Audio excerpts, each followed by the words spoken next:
वो आधा हिस्सा जिसके बगैर सच पूरा नहीं होता, वो है अर्ध सत्य। अयोध्या जो जगमग हो रही है, अयोध्या जो उल्लास से भर रही है। एक युग जो अटल का था, एक युग जो मोदी का है। अटल के युग में अयोध्या मूल स्वर था बीजेपी का, और मोदी के युग में अयोध्या साकार है राम मंदिर के रूप में। अयोध्या सज रही है, भव्य दिव्य हो रही है, और अगली 22 तारीख को वहाँ उल्लास का आसमान उतरने वाला है। श्री राम की मूर्ति की प्राण प्रतिष्ठा होने जा रही है। भारत के इतिहास में प्रतीक्षा के 500 वर्षों का समापन पर्व है 22 जनवरी 2024 को। देश भर के लोगों की राहें अयोध्या से जुड़ने लगी हैं। करोड़ों आंखें अयोध्या पर टिकने लगी हैं। भारत का मन अयोध्या में रमने लगा है। वहाँ का हर दिन लगातार निखरने लगा है। एक महापर्व का अलख जगने लगा है। मोदी युग की सबसे बड़ी सफलताओं में से एक राम मंदिर का निर्माण आज हम नरेंद्र मोदी के प्रधानमंत्री रहते 10 बड़ी जिन कामयाबियों की बात करेंगे, उनमें से एक है, अव्वल है। आगे इस सफ़र में जिन उपलब्धियों के ज़रिए भारत ने दुनिया में अपना पहला स्थान बनाया है, उनका जिक्र करेंगे। यानी कि दुनिया में बस एक या सबसे बड़ा मोदी युग का जो हासिल है, उसका जिक्र करेंगे। राम मंदिर ट्रस्ट जो मंदिर बनाने के काम में लगा रहा है, उसके साथ उत्तर प्रदेश की सरकार और केंद्र की सरकार मिलकर अब तक जो काम बचे हैं, उनको निपटाने में लगी हुई हैं। सारा सिस्टम अलर्ट मोड पर है। सबने अपनी पूरी ताकत लगा रखी है। प्राण प्रतिष्ठा दुनिया में अपनी तरह के अनोखे और भव्य दिव्य कार्यक्रम के रूप में याद किया जाए, इसकी खातिर सारे साधन संसाधन झोंक दिए गए हैं। अयोध्या नगरी का भी कायाकल्प हो गया है। एयरपोर्ट से लेकर रेलवे स्टेशन और शहरों की सड़कों से लेकर मंदिर जाने के रास्ते तक को ऐसे तैयार किया गया है कि आपकी आंखें बस निहारती रह जाएं। कहने का मतलब ये है कि आप तय मानिए कि 22 जनवरी के बाद की अयोध्या अलग होगी। नए भारत की नई पहचान के साथ चमकती दमकती अयोध्या, दुनिया की श्रेष्ठतम धर्मस्थली की पहचान वाली अयोध्या आपके सामने होगी। वही दिव्य भव्य अयोध्या। 22 जनवरी को दोपहर 12:29 पर अयोध्या में रामलला की प्राण प्रतिष्ठा का कार्यक्रम है। मुहूर्त यही तय है। इस अवसर पर खुद प्रधानमंत्री नरेंद्र मोदी भी मौजूद रहेंगे। लेकिन इससे पहले 30 दिसंबर को राम की नगरी में प्रधानमंत्री नए एयरपोर्ट और रेलवे स्टेशन का उद्घाटन करेंगे। साथ ही एयरपोर्ट से लेकर रेलवे स्टेशन तक रोड शो का भी कार्यक्रम है। ये रोड शो लगभग 5 किलोमीटर लंबा होगा। मोदी सरकार में अयोध्या का लगातार विकास हो रहा है। यह बात आप रोज रोज जो तस्वीरें आपके सामने आती जा रही हैं, उनके ज़रिए भी जान सकते हैं। लगभग 9 साल में अयोध्या का श्री राम इंटरनेशनल एयरपोर्ट बनकर तैयार है। इसकी लागत लगभग 350 करोड़ आई है, जबकि अयोध्या रेलवे स्टेशन 2 फेजेज में पूरा हो रहा है। पहले स्टेज में करीब 240 करोड़ रुपये खर्च हुए और दूसरे स्टेज में 480 करोड़ रुपये खर्च किए गए। सरकार, मोदी सरकार ने सभी राम भक्तों को, सभी अयोध्या वासियों को, सभी देशवासियों को हवाई जहाज की सुविधा दी है। हवाई जहाज का सुविधा प्रदान किया है कि वो हवाई जहाज के रास्ते भगवान श्री राम की पावन जन्मस्थली अयोध्या आए और इसी श्री राम एयरपोर्ट पर उतरकर राम के नाम का जय घोष करते हुए भगवान श्री राम की नगरी में प्रवेश करें। आप तस्वीरों में देखिए, यह एयरपोर्ट बनकर लगभग पूरी तरह से तैयार हो चुका है। गौरव गाथा लिखी जा रही है अयोध्या में। एक नया इतिहास रचा जा रहा है अयोध्या में। इतिहास का एक नया पन्ना जुड़ रहा है अयोध्या में।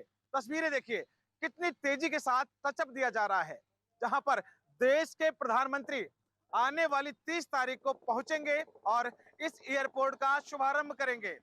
आपको बता दें, यहां पर उसी पत्थर का इस्तेमाल किया गया है। इस भवन को बनाने में उसी पत्थर का इस्तेमाल किया गया है, जिस पत्थर का इस्तेमाल भगवान श्री राम के मंदिर में किया गया। तस्वीरें देखिए, यही वो पत्थर है जो भगवान श्री राम के मंदिर में लगा हुआ है।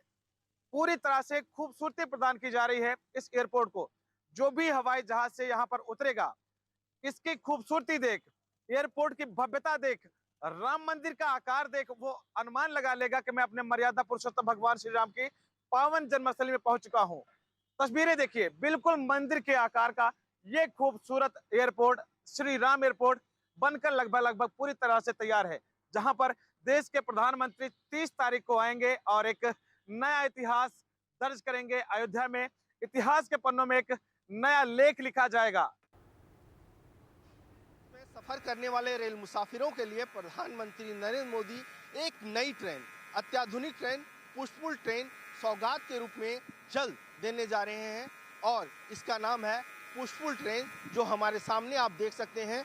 तमाम जो मुसाफिर हैं, चाहे वो पूर्वांचल की ओर जाते हों, यूपी की ओर जाते हों या अयोध्या की ओर जाते हों, दरभंगा की ओर जाते हों, कहा यह जा रहा है ये पुष्पफुल ट्रेन से वो यात्री जा सकेंगे, क्योंकि हम देखते हैं कि फेस्टिवल के टाइम पे वो एक दूसरे से लद करके जनरल क्लास में सफ़र करते हैं, स्लीपर क्लास में सफ़र करते हैं, उन्हें उस तरह की सुविधाएं नहीं मिल पाती और बहुत ज़्यादा दिक्कत होती है। और अब ये पुष्पफुल ट्रेन बन करके तैयार है, इसका ट्रायल भी सफल हो चुका है और 130 किलोमीटर प्रति घंटे की रफ्तार से चलती है। आप देखिए जिस तरह से वंदे भारत ट्रेन का कलर है, जिस तरह से उसका शेप है, उसी तरह से इस ट्रेन को बनाया गया है। ये आप देखिए, ये जो है WAP-5 इंजन लोकोमोटिव्स लगाए गए हैं ताकि जो मुसाफिर हैं उन्हें कम समय लगे। एरोडायनेमिक्स हैं जिस प्रकार से वंदे भारत का है और कलर उसी तरह से है, केसरिया और ग्रे कलर में इसे पेंट किया गया है और इसमें भी पायलट, ट्रेन मैनेजर होंगे। बताया जा रहा है कि प्रधानमंत्री नरेंद्र मोदी 30 दिसंबर को इस ट्रेन को हरी झंडी दिखाएंगे और ये ट्रेन अयोध्या से लेकर दरभंगा तक रेल मुसाफिरों को सफर कराएगी। अयोध्या की तरफ जाने वाले श्रद्धालुओं की बढ़ती हुई तादाद को देखते हुए उन तमाम रास्तों को चुस्त दुरुस्त किया जा रहा है जो लोगों को अयोध्या तक पहुंचाएंगे। वो हवाई मार्ग हो, रेल मार्ग हो, सड़क मार्ग हो, आपके पहुंचने का सारा बंदोबस्त लगभग तैयार है। राम भक्तों के लिए अयोध्या पूरी तरीके से तैयार है, यह आप कह सकते हैं। एयरपोर्ट, स्टेशन, हर तरफ पुख्ता इंतजाम है। भव्य मंदिर के दिव्य कार्यक्रम की बात अगर करें तो 6 दिन तक प्राण प्रतिष्ठा का कार्यक्रम चलने वाला है। 18 जनवरी से धार्मिक अनुष्ठान शुरू होंगे। 20 जनवरी को मंदिर के स्नान का कार्यक्रम है। 81 तीर्थस्थलों के जल से गर्भगृह का अभिषेक किया जाएगा। 96 कलशों से भगवान का अभिषेक होगा। 22 जनवरी को रामलला की प्राण प्रतिष्ठा का कार्यक्रम है। 3 महीने तक पूरे देश से लोगों को राम मंदिर के दर्शन कराने की तैयारी है। अब आप ये जानिए कि राम मंदिर में बलुआ पत्थर के कुल 392 स्तंभ हैं, पिलर। ग्राउंड फ्लोर पर जो पहला फ्लोर है 166 खंभे हैं, फर्स्ट फ्लोर पर 177 और सेकेंड फ्लोर पर 82। इस पिलर पर 25 मूर्तियां हैं हर एक पर, और पिलर पर अगर कुल मूर्तियों की संख्या आप जोड़ें तो 9800 बनती है। राम मंदिर की भव्यता की बात अगर हम करें तो सिंह द्वार पर हाथी और शेर बने हुए हैं। 795 फीट लंबी परिधि है, 762 फीट लंबा परकोटा है और परकोटा मार्ग पर 6 अन्य मंदिर हैं जिनमें कुबेर टिला, शिव मंदिर, जटायु मंदिर, शबरी मंदिर, ये सब आते हैं। राम मंदिर का जो गर्भगृह है 20 फीट लंबा है और 20 फीट चौड़ा है, 16 फीट ऊंचा है, तो 20, 20 और 16। ये गर्भगृह का जो कुल एरिया बनता है वो 404 स्क्वायर फीट का है और सफ़ेद संगमरमर से यह बना हुआ है। मोदी सरकार व्यापारियों के लिए एक बड़ा बाजार तैयार करी है। विदेशी व्यापारियों को ध्यान में रखते हुए हर एक पहल की गई 17 दिसंबर को प्रधानमंत्री नरेंद्र मोदी ने गुजरात के सूरत में दुनिया के सबसे बड़े ऑफिस कॉम्प्लेक्स का उद्घाटन किया। अब मैं आपको अयोध्या से नरेंद्र मोदी सरकार की उस दूसरी बड़ी कामयाबी की तरफ लेकर चल रहा हूं, जो उन 10 कामयाबियों के बीच में आती है जिनका जिक्र मैंने किया कि इन्हीं 10 कामयाबियों का आज हम जिक्र करेंगे, आपको दिखाएंगे नरेंद्र मोदी के 10 वर्षों में ये वैसी उपलब्धियां हैं जो दुनिया में नंबर 1 है। राम मंदिर, ऐतिहासिक 500 साल की प्रतीक्षा का पूरा होना और एक भव्य पर्व 22 जनवरी को, उसकी रूपरेखा तैयारियां आपने देखी। दूसरा अब है सूरत का कॉम्प्लेक्स। 67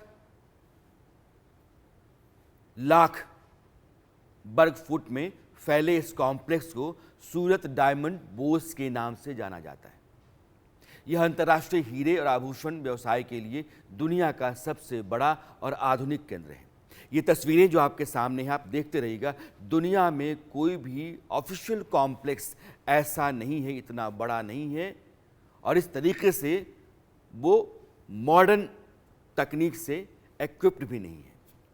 यह कॉम्प्लेक्स कच्चे और पॉलिश किए गए हीरों के साथ साथ आभूषणों के व्यापार के लिए भी दुनिया का सबसे बड़ा केंद्र है। एक्सचेंज में एक्सपोर्ट इंपोर्ट के लिए एक अल्ट्रा मॉडर्न जो सीमा शुल्क क्लियरेंस हाउस है, उसकी तैयारी की गई है। खुदरा आभूषण कारोबार होता है, उसके लिए एक आभूषण मॉल और अंतर्राष्ट्रीय बैंकिंग और सुरक्षित वॉल्ट के लिए एक सुविधा अलग से है। वह सब आप इसमें शामिल मानिए। अब जो सूरत की डायमंड बोर्स है, उसकी खूबी क्या है? दरअसल दुनिया की सबसे बड़ी, यूँ कहिए सबसे बड़ा जो ऑफिस कॉम्प्लेक्स है वो ये है और इसमें 4500 से ज़्यादा हीरा कारोबार के दफ्तर हैं। यहाँ कच्चे हीरे के व्यापार से लेकर के पॉलिश हीरे की बिक्री करने वाली कई कंपनियों का दफ्तर होगा। सूरत डायमंड बोर्स से लगभग 1.5 लाख नए रोजगार के अवसर पैदा होंगे। इस बिल्डिंग में कनेक्टिविटी के लिए अत्याधुनिक सुविधा दी गई है। इसके अलावा सुरक्षा के नज़रिए से 4000 से अधिक कैमरे और अत्याधुनिक कंट्रोल रूम बनाए गए, अल्ट्रा मॉडर्न कंट्रोल रूम्स। सूरत डायमंड बोर्स बिल्डिंग 67 लाख वर्ग फुट से अधिक क्षेत्र वाला दुनिया का सबसे बड़ा कार्यालय परिसर, यानी कि ऑफिस का कैंपस।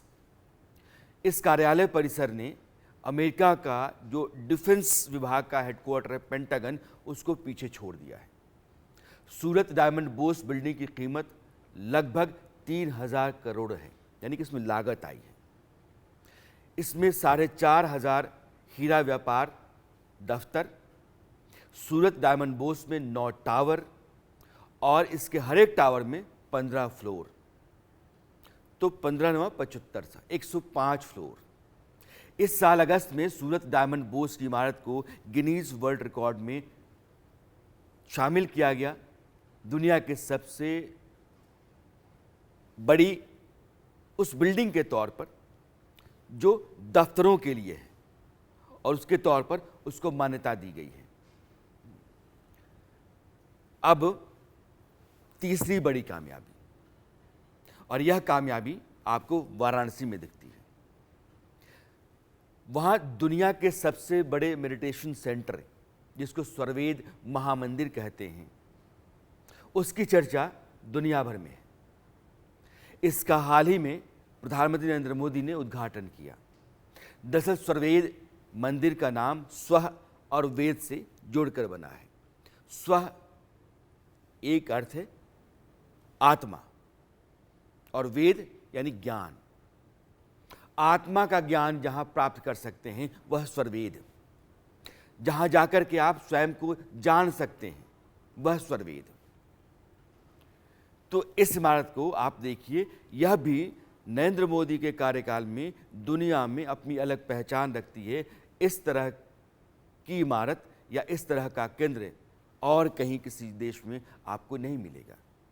स्वर्वेद मंदिर या महामंदिर विश्व का सबसे बड़ा ध्यान केंद्र है। 7 मंजिल महामंदिर में अधिरचना महामंदिर की दीवारों पर स्वरवेद के छंद उकेरे गए हैं। इसमें 20,000 से अधिक लोग एक साथ बैठकर ध्यान कर सकते हैं। कितने? 20,000। स्वरवेद मंदिर को विहंगम योग यानी कि योग साधकों के लिए बनाया गया है। इस मंदिर में 3,000 लोगों के एक साथ बैठकर प्राणायाम, ध्यान और योग करने की सुविधा होगी। साथ ही महामंदिर में 125 पंखुड़ी वाला कमल गुंबद तैयार किया गया है। मंदिर की नक्काशी में भारतीय विरासत की या परंपरा की झलक आपको दिखाई पड़ेगी। जो नक्काशीदार बलुआ पत्थर हैं, उनके ऊपर जो कारीगरी है वो भारतीय परंपरा के साथ चलने वाली है। मंदिर की दीवारों के चारों ओर गुलाबी बलुआ पत्थर की सजावट दिखती है। स्वरवेद महामंदिर के निर्माण का काम 2004 में शुरू हुआ और 7 माले के इस महामंदिर में 18,000 वर्ग फुट की जगह है, माफ कीजिएगा 68,000। स्वरवेद महामंदिर को कमल के फूल जैसा स्वरूप दिया गया है। स्वरवेद महामंदिर शिल्प और अत्याधुनिक तकनीक के अद्भुत सामंजस्य का एक उदाहरण है, प्रतिमान कह सकते हैं आप।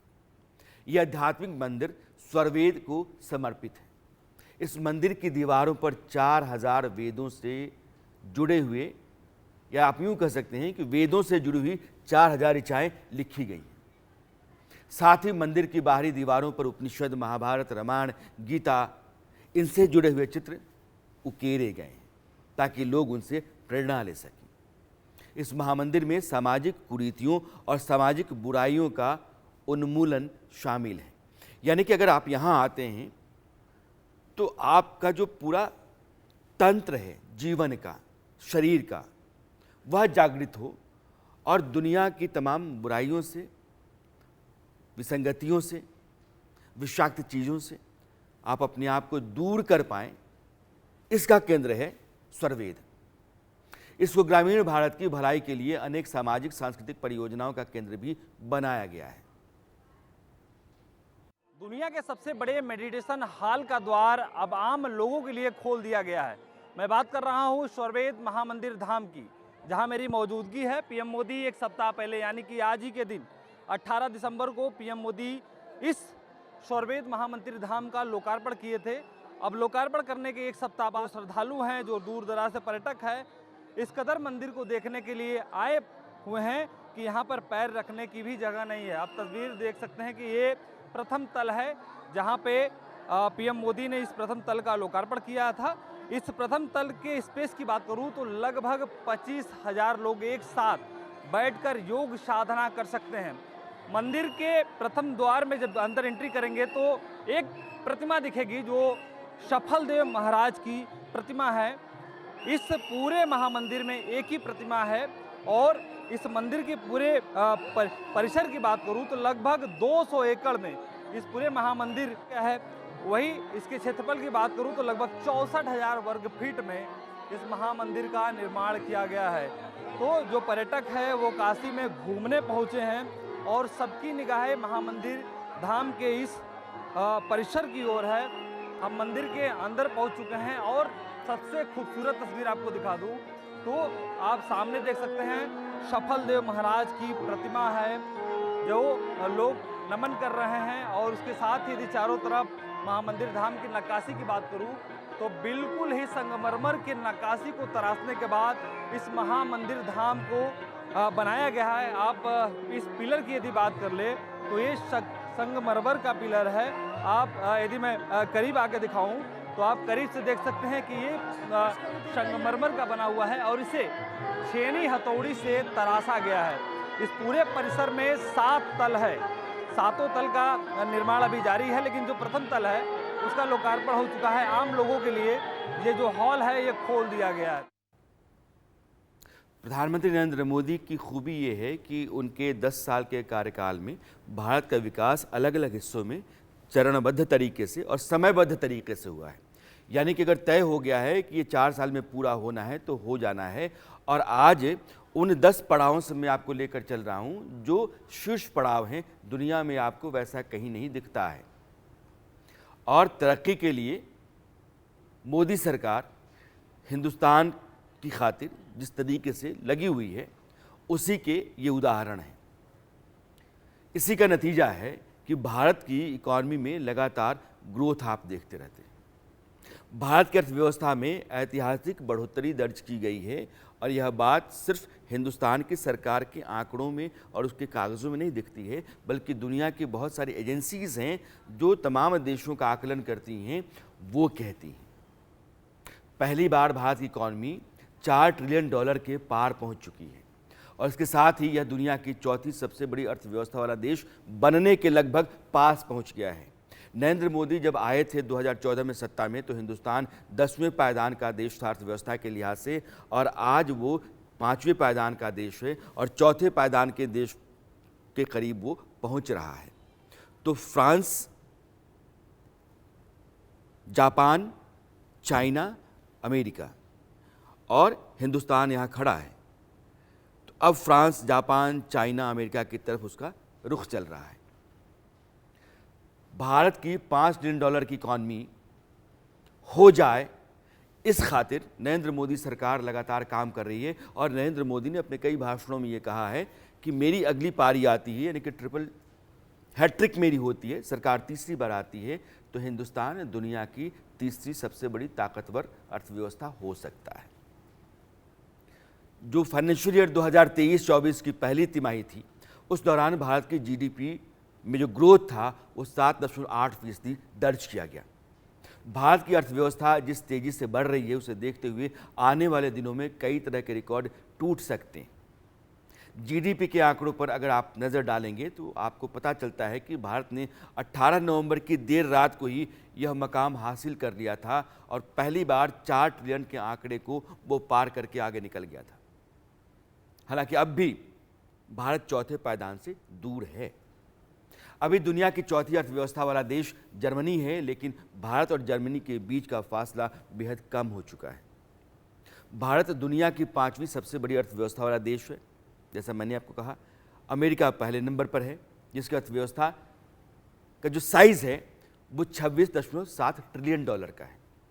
अगर हम 4 ट्रिलियन के आसपास पहुंच रहे हैं तो अमेरिका है $26.7 ट्रिलियन। इसके बाद दूसरे नंबर पर चीन आता है और उसकी जो अर्थव्यवस्था का साइज़ है वो $19.24 ट्रिलियन का है।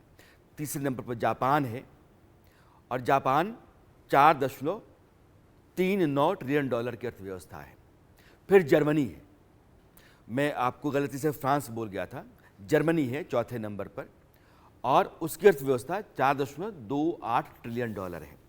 तो भारत अगर 4 ट्रिलियन के आसपास पहुंच रहा है तो जर्मनी को पार करने या जापान को पार करने में उसको बहुत देर नहीं लग सकती है, क्योंकि ये दोनों अर्थव्यवस्थाएं भारत की अर्थव्यवस्था से लगभग कुछ फासले पर ही खड़ी हैं। मोदी सरकार का जो अगला लक्ष्य है कि 2025 तक देश की अर्थव्यवस्था $5 ट्रिलियन की हो जाए, और $5 ट्रिलियन की अर्थव्यवस्था हो जाती है तो आप जर्मनी और जापान दोनों को पार कर सकते हैं।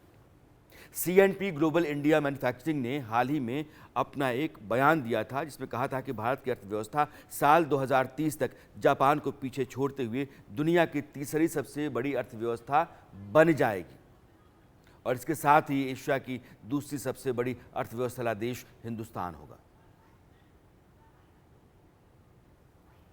तो ये कुछ ऐसी कामयाबियां हैं जो मोदी सरकार की रही हैं और इन कामयाबियों के ज़रिए सरकार ने अपनी एक अलग पहचान बनाई है और दुनिया में भी नरेंद्र मोदी की जो पहचान है या उनके बारे में राय है वो एक ग्लोबल लीडर की होती चली जा रही है और है।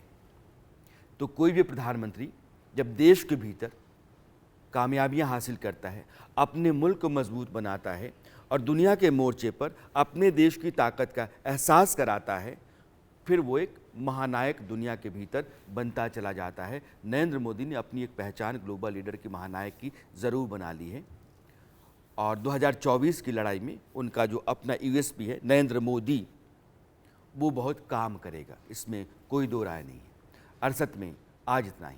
मेरी आपकी मुलाकात कल फिर होती है, तब तक के लिए दीजिए विदा। नमस्कार। वो आधा हिस्सा जिसके बगैर सच पूरा नहीं होता, वो है अर्ध सत्य।